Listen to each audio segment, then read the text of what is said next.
Good afternoon, distinguished members. I recognize all the seniors in the room.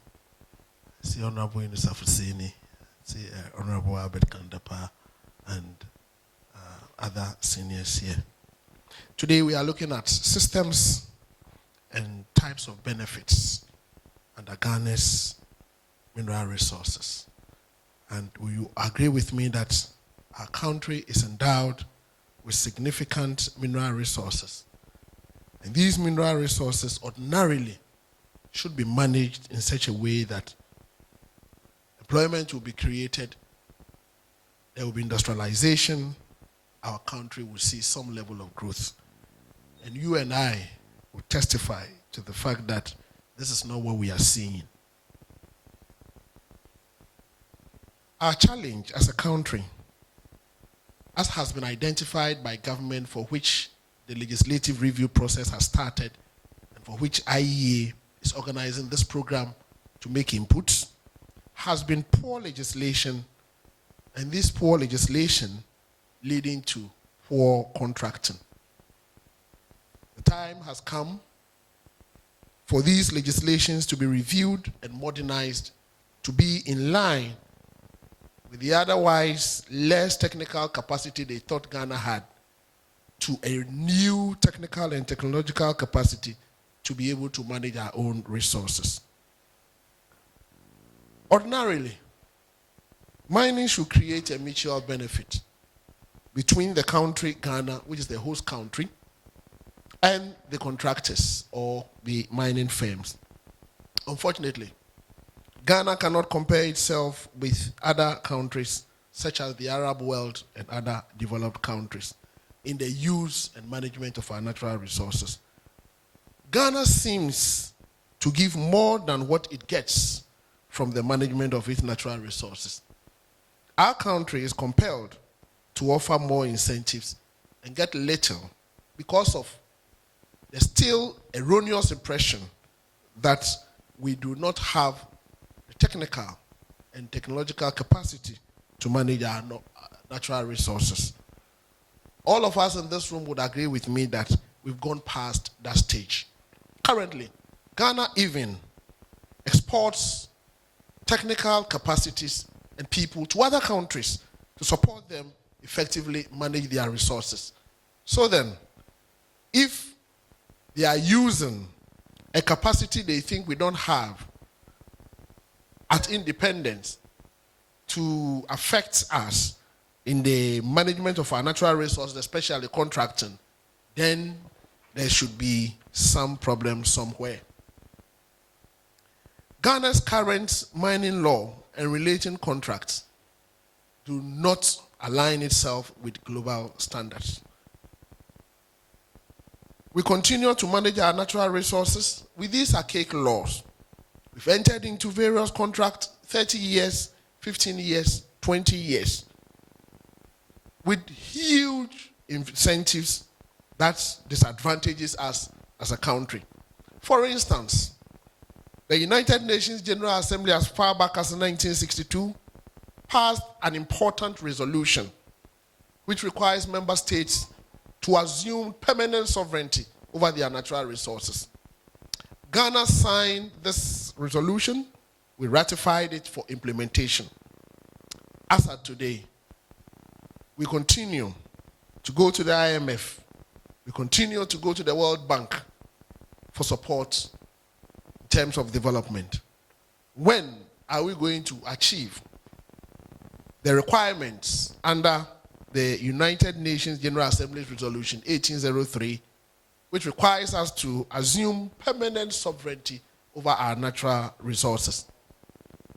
Today's paper will therefore examine the current systems and benefits from the sector, and we'll look at what Ghana gets out of that and do a cost-benefit analysis. So basically, I'll look at incentives available to operators in the mining sector, which is a loss to us. I also look at expected benefits that Ghana should get from the mining and minerals arrangement. I'll look at the practicalities of implementing these incentives Whether or not we've been able to take advantage of that, then I'll do a cost-benefit analysis. I'll raise issues and recommendations on the way forward. And this, I believe, would be IEA's input into the ongoing reforms to the Mining and Minerals Law of Ghana and the policy. The legal basis for the benefit and incentive regime in the mining of Ghana tells us that no one can mine in Ghana unless you have a mining lease. And this lease can't be granted after you've gone through a reconnaissance and prospecting processes. However, it is rather unfortunate that in certain cases, instead of some firms waiting to go through these phases to secure a mining lease which gives them a mining right to mine in commercial quantities, some even allegedly use their prospecting license and the reconnaissance license to engage in commercial mining, which denies the country a lot of resources. The mining lease, if acquired, comes with a contract containing various incentives and benefits. Arguably, these benefits are negotiated upon because of, as it were, our weak technical capacity at the time of independence, which is still being used against us in 2025. Ghana's mining and mineral law has seen a number of amendments, 2010, 2015, and 2019. We still have not gotten to where we want to be. Where we want to be is for us to assume permanent sovereignty over our natural resources for economic benefit. The regime for incentives are specifically covered under sections 22 to 30 of the Mining and Mineral Law of Ghana. That would be the subject of our discussions today. We would also look at other taxes or tax laws, including the Income Tax Act of Ghana, 896, and related laws that offers certain incentives to operators in the sector. Madam Chairperson, permit me to make this statement. Our laws forbid mining in certain areas, whether small scale or large scale. Source of drinking water, areas within township, areas near tensions and railway lines, wildlife sanctuaries and forest reserves, cemeteries and mausoleums, sacred groves, areas earmarked for development projects by MMDAs. It is sad to report that, unfortunately, that is not what we are seeing. Somebody can attribute it to the activities of illegal mining. But if this is the activities of illegal mining, what are we doing about it? We are aware that as a country, we are tackling it head on. But it is one of the major drain on Ghana's revenue and resources. And I mention this because irrespective of the benefit that government gets from mining, if we don't nib this in the bud, we are going to spend the monies we get from royalties, the taxes, in these areas. In certain cases, it would even exceed what we get from mining, and that would bring us back to ground zero. So we can amend all the laws, we can review the policies, but action is required for us to crack the whip to prevent these activities. With over 100 years of mining in Ghana, we continue to go to IMF. Why? The reasons are not far-fetched. We are not just using and managing our natural resources well. For instance, we have passed the law, that is the Mining and Mineral Law 2006. The law has been amended in 2010, and the law provides a range for royalties to be paid, between 3 to 6%. However, in 2010, for whatever reasons, we decided to cap it at 5%. Question then is, why the capping at 5%? I believe there will be a reason for that. However, Do we have absolute control over the quantities that are mined? For the values we know, but the quantities. Why do we also have an open-ended dispute resolution system? Where, in most cases, the preferred option is the International Chamber of Commerce. Why? These are questions we need to answer. Let me then turn to the benefits to the mining firms. From our law, the first benefit I cited is the capitalization of capital and revenue expenditures during reconnaissance and prospecting. Now, all these are capitalized and they are expected to be deducted when they enter into a period of full commercial mining.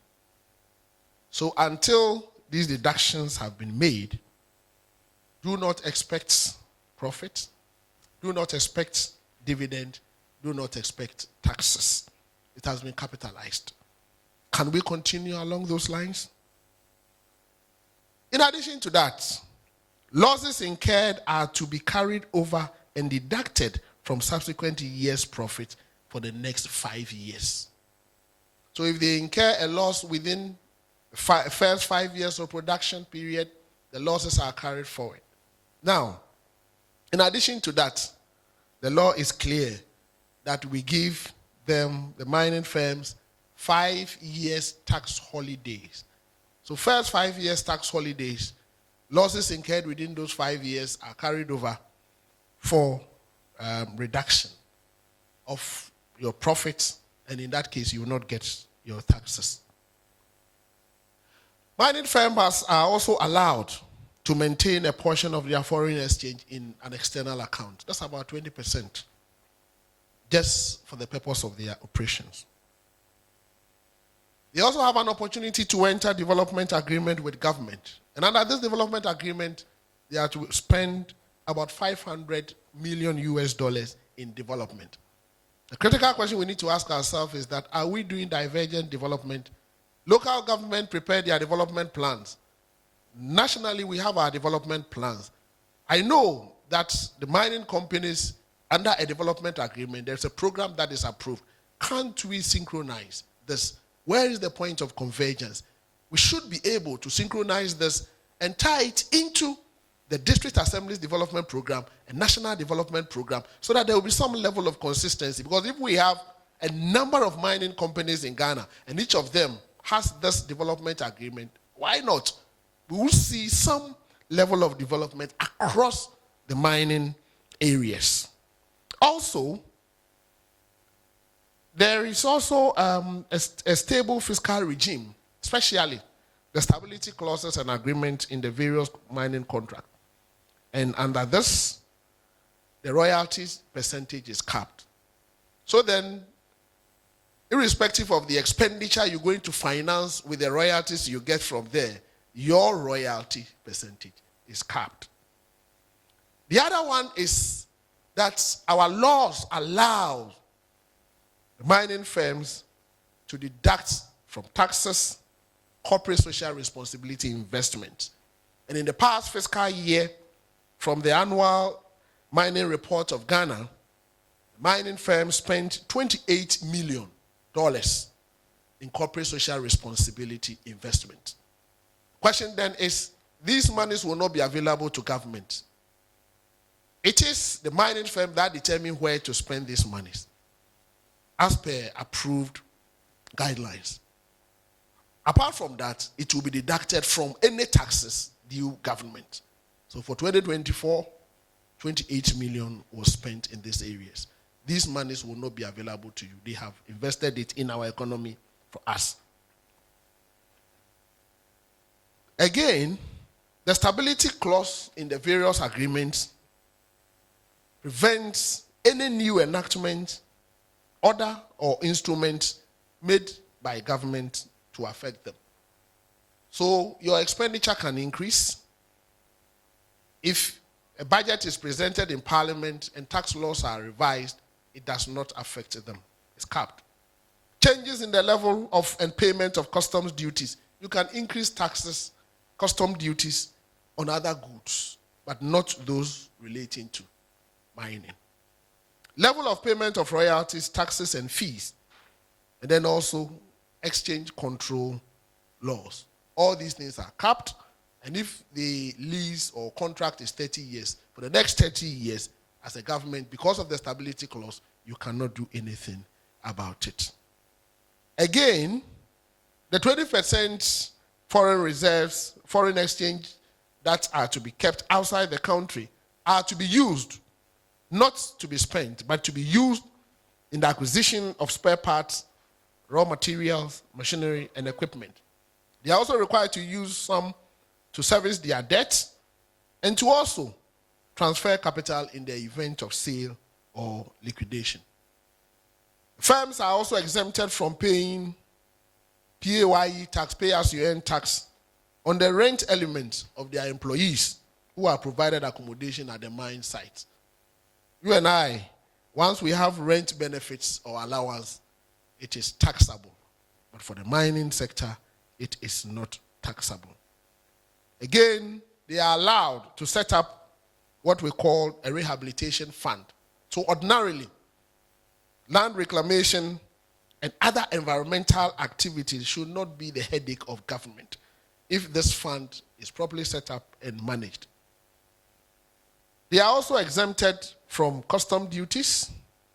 If they have expatriate staffs, they are allowed to undertake certain remittances outside this country. All these benefits, if quantified, will tell you that we are giving out a lot to the mining sector. They are also allowed to deduct the following before even paying taxes: cost of acquiring the mineral rights, expenditure incurred in respect of their operations on waste removal, overburden stripping, shaft sinking, and other expenses. I saw one important allowable deduction: bonus payments made in respect of the grant of the mining rights. All these are deducted before profit can be declared, and then your taxes can be imposed on the profits. Fortunately, the country has pegged a corporate tax of 35% on the chargeable income and a capital allowance. In the mining sector, or in accounting in general, we don't accept depreciation, we accept capital allowance. So the assets are allowed to be depreciated, as it were, or capital allowance 20% a year. What it then means is that within 5 years, their assets will be written down to zero. Remember, they have 5 years tax holiday. Losses incurred are recovered within 5 years. All the assets are written down to zero in 5 years. So all these things we are giving out. But that is not all. What are we getting in return as a country? We are getting all kinds of taxes.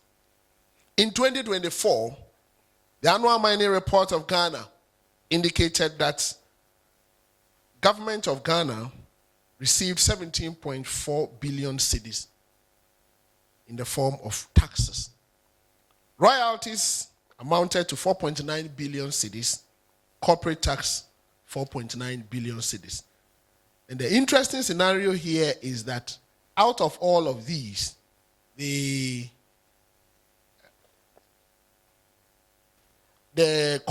corporate social responsibility investment was $28 million. Question then is, why didn't we quote that one in cedis? The good thing is that as a country, we received a dividend of 1.03 billion cedis in 2024. Figures for ground rent and property rates are not easily ascertainable. Why? Because of the scattered nature of its management. Ground rents are paid to the Office of the Administrator of Two Lands. Property rates are paid to local governments. And it is received by the local government at the local government level. So if you are quantifying the benefits of mining to government, then you should be able to establish all these figures from the district assemblies across the country where mining takes place. Our current structure does not encourage that. So on the face of it, you will conclude that the country is not making headway as far as mining and mineral resource is concerned. Government is also entitled to a 10% free carried interest, 10% shares in all the mining companies. And as I indicated earlier on, for 2024, dividend from our 10% carried interest was 1 billion cedis. All the 10% shares we had in the various institutions. The law also allows government to acquire additional shares in the various mining firms. Also, the law under Section 50 encourages the mining firms to develop a recruitment and training plan to support local capacity building to enable us to take over from the expatriates. And this has been going on since independence. So the question then is, haven't we built enough capacity in 2025 to be able to support the process so that we can own and manage our own natural resources? Government also benefits from withholding taxes annually deducted by these companies for them. Under our laws, they are also required to procure goods and services from Ghanaian companies, but with a proviso that it meets the safety, efficiency, economy standards. And these plans would have to be approved by the appropriate institutions. Government is also entitled to make vesting property orders under Section 70. And government also has the right of preemption over all minerals mined in the country. These are benefits to the country. If you match these benefits against what we give to the mining firms, you realize that it creates a huge gap. How do we close this gap? Because government expenditure in mining communities, apart from what the mining companies also undertakes, is growing by the day. You'll all agree with me that security situations in mining areas are such that government would have to, at all times, beef up security, which is very expensive to government. You'll agree with me that increase in social vices in these areas requires government to upscale its health and security budget.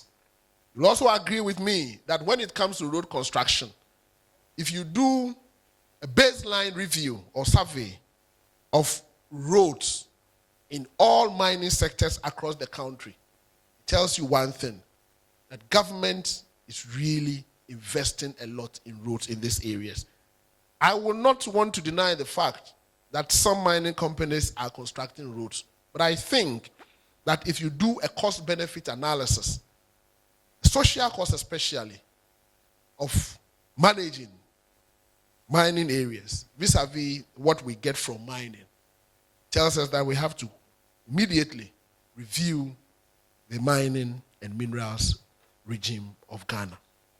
How do we reverse this trend? I would propose that the first thing we do is to review the ownership structures to encourage local participation. I also propose that we abolish tax incentives and review the royalty rates. The capping at 5% may not be helping. But if you don't cap it at 5%, what is the alternative? The alternative is to work hand in hand with the mining companies to make sure that we are able to increase production so that the royalties can also increase. Let us improve transparency and accountability in the mobilization and utilization of what we even get from the mining sector, especially property rates paid to MMDAs and then ground rents paid to Office of the Administrator of Stool Lands. Because getting this data is difficult and citizens must know where this money goes. If we are not transparent in its management, citizens will continue to complain that they are mining in their areas, yet they are not benefiting from it. Let us review the current mining policy to improve environmental regulations and enforcement. Why do we pay or report benefits to the state in cedis when in actual fact the minerals are sold in dollars? Can government expand the operations of Gold Board to cover the activities of large-scale mining so that it would enhance or improve coordination in the sector? Can corporate social responsibility obligations of mining firms be reviewed and properly structured so that government would have a say and a stake in where and how these monies are used, since it is a tax-deductible expense? Can we review the fiscal component of all existing agreements, irrespective of the stability clause? And this is a legal question that we need to answer from here. Can we fast-track the ongoing review of the mining and mineral law to inform a review of the current mining lease if they expire, or subsequent new leases? Can we abolish all juicy incentives, including those under Section 29, since the country has now attained the required technical capacity? Can we review the arrangement for government-free participating interest regime? What is the value of this interest? It is easy for you to establish it, but then what control does it give you by way of influencing decisions at the board level? Can we review the rules on capitalization of expenditure on recognizance and prospecting? This is capitalized, and if we don't want to do that, then can we adequately resource the Geological Survey Authority to be able to develop and keep appropriate baseline geological data that would inform these reconnaissance and prospecting expenditure, so that at least it will reduce the cost they have to incur in these areas? Can we review the regime for 5-year carryover losses and also improve GRA's capacity to be able to support these mining firms to report adequately? Can we also review the 5 years tax holidays given to mining firms in the first 5 years of operations after restructuring the reconnaissance and expenditure capitalization regime? Can we also review the dispute resolution mechanisms under Section 27 to make it almost mandatory for dispute resolution to be resolved here, so that courts in Ghana can and should be seen to be fair in these areas? Can we also improve oversight in the use of mining equipment and facilities as part of the incentives? All facilities and equipment imported into the country are tax-free. We are not supposed to charge any import duties on them because they are supposed to be exclusively used for the purpose of mining. And you would agree with me that these are depreciated over a 5-year period. What happens to the equipment after 5 years? Can we streamline institutional coordination in the management of the mining sector revenues? As a country, we have too many institutions that manages our mining sector activities. We have the Minerals Development Fund, which is an institution on its own. We have the Minerals Income and Investment Fund, which is another institution. We have the Office of the Administrator of Stool Lands, which manages stool lands revenue and ground rent. We have the Ministry of Finance itself, non-tax revenue, that follows on the dividend due to government. We have the Ghana Industrial Aluminium Development Corporation, GIADEC. We have Ghana Integrated Iron and Steel Development Corporation, GISDEC. We have the Gold Board. We have Ghana Revenue Authority. We have Environmental Protection Agency. We have Water Resources Commission. We have Minerals Commission. We have Metropolitan Municipals and District Assemblies and counting. Can't we consolidate or streamline their operations in such a way that will be able to reduce the management costs associated with managing national resource revenue? Can we discourage tax-free incentives on imports? And also, the tax-free on accommodation provided at the mine site for mine workers so that they will be taxable? Can we enhance local content and transfer by fully operationalizing Section 50 and government allowing it to link, allowing it to be aligned with the nation's human resource development agenda? At the moment, the mining firms are executing their capacity building programs, but how does it fit into the overall national human resource development plan? I think we have to ensure consistency in that regard. Can we review and streamline the regulations on small-scale mining? Government is doing well in that regard, but we can do better. Can we improve national capacity to audit the exact quantity and values of minerals mined, because the royalties are based on the quantities of minerals mined?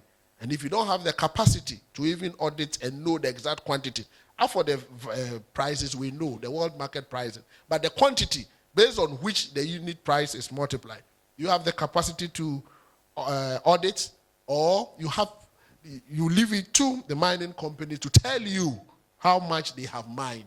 Then you come in to calculate your royalties. Can we streamline arrangement for collecting, utilizing, and accounting for ground rent and property rates, as I indicated earlier on?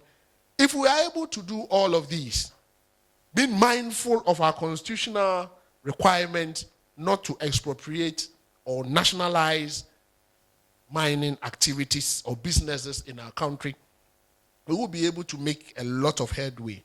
Ghana's mining sector has a huge potential to drive economic growth. However, the current benefits and costs associated with the sector are not optimal. A comprehensive review of the sector is necessary to maximize benefit and promote sustainable development. By implementing these recommendations through the legislative and policy review process, we believe Ghana can maximize benefits from its mining sector and promote sustainable development. A complete and comprehensive resetting, as promised by the government, is the best way to go. So we invite the government to fast-track its resetting agenda in the natural resources management regime of Ghana. This is long overdue. We believe that once government takes action in this direction, we will take our destinies in our own hands, and Ghana will derive maximum benefit from its natural resources.